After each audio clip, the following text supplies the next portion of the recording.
Hi, boys and girls. It's Mr. Monica. Hope you're having a great day. We're going to read a story today from one of my favorite authors, Leo Lionni, and it's called It's Mine.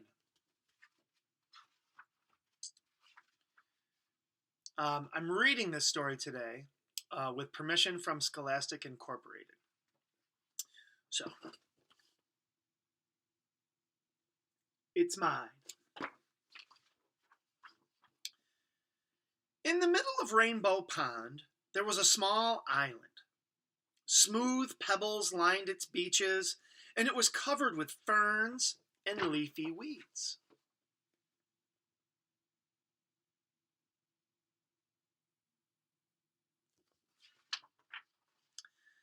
On the island lived 3 quarrelsome frogs. Those are frogs that like to fight and argue a lot. Named Milton, Rupert, and Lydia. They quarreled and quibbled from dawn to dusk.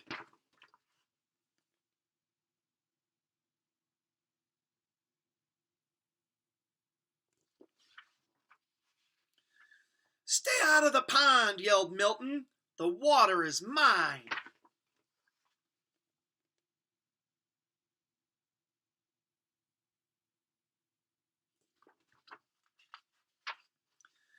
"Get off the island," shouted Rupert. "The earth is mine."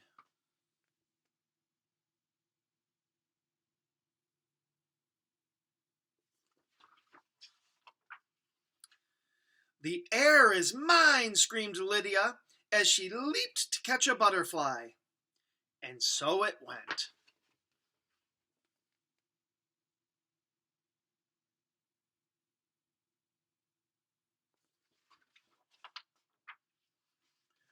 One day, a large toad appeared before them.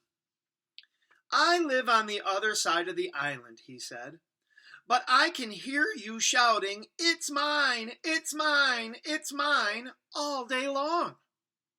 There is no peace because of your endless bickering. You can't go on like this."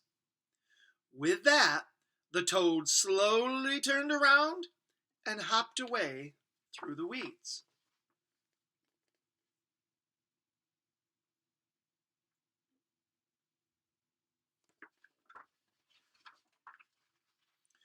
No sooner had he left than Milton ran off with a large worm. The others hopped after him. "Worms are for everybody," they cried. But Milton croaked defiantly, "Not this one, it's mine."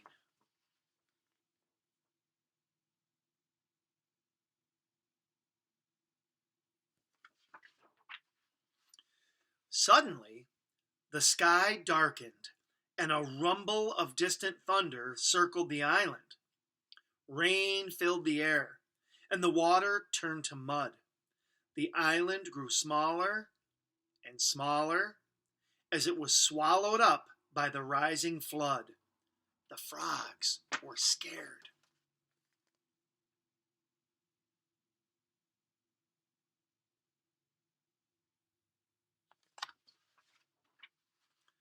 Desperately, they clung to the few slippery stones that still rose above the wild, dark water. But soon these too began to disappear.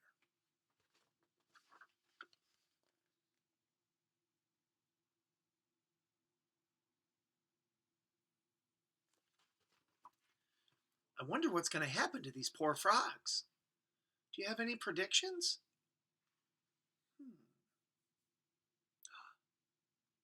Let's see if they're true.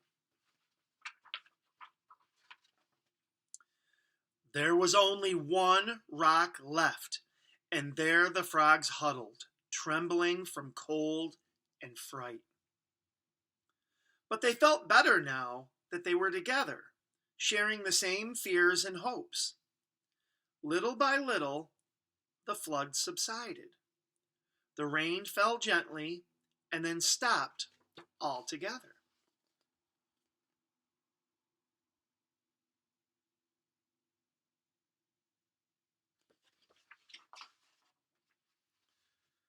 But look, the large rock that had saved them was no rock at all. "You saved us," shouted the frogs when they recognized the toad.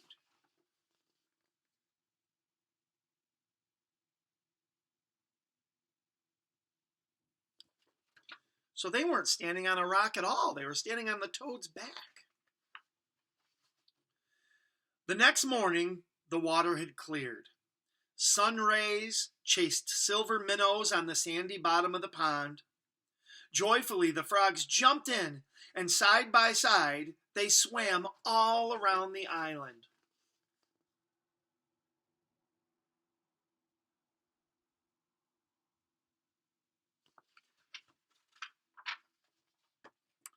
Together, they leaped after the swarms of butterflies that filled the air.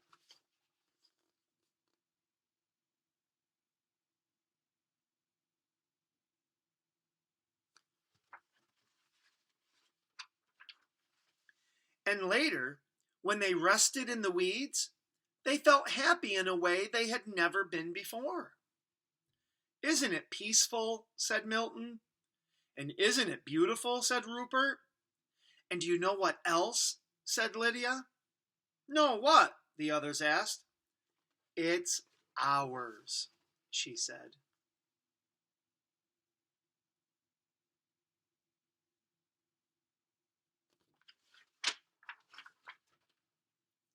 The end. Well, I'm certainly glad those frogs learned how to cooperate and how to share things together. It seemed like they were much happier. I hope you enjoyed the story, boys and girls. I'll see you again soon. Bye-bye.